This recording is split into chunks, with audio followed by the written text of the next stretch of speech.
ស្នេហ៍អូននឹកចង់តែរៀបការសន្យាចាំបងមានលុយសឹងថ្លៃ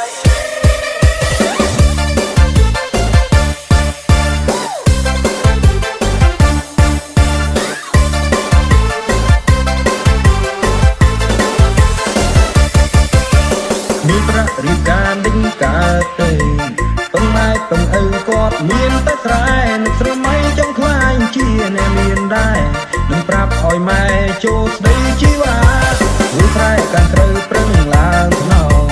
មានហប់ត្រូវឆ្នោតមិនបាច់វិចាដូចរត់ទៅញឡានឬទៅតង់វិឡាក្រោយការលែងព្រៃមានច្រើនក្របីជិះសាច់គោមកពីស្រែពីហិតាគេយាយបើត្រូវហាឈេងបានថ្លៃសេដ្ឋីស្រុកស្រែគឺបងតែនៅពេលនេះបងជីកបីមិនឡៃទេ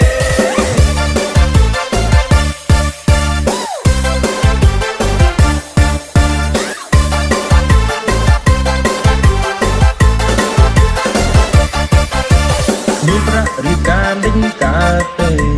ពឹងម៉ែពឹងឪគាត់មានតែស្រែនឹកស្រមៃចង់ខ្លាញ់ជាអ្នកមានដែរនឹងប្រាប់ឲ្យម៉ែចូលស្ដីជីវ៉ាវាស្រែកាន់ត្រូវប្រឹងឡើងថ្នោតមានហប់ត្រូវឆ្នោតមិនបាច់វិចាដូចរត់ទៅញឡានឬទៅតង់វិឡាក្រោយរៀបការលែងព្រៃមានច្រើនក្របីជិះសាច់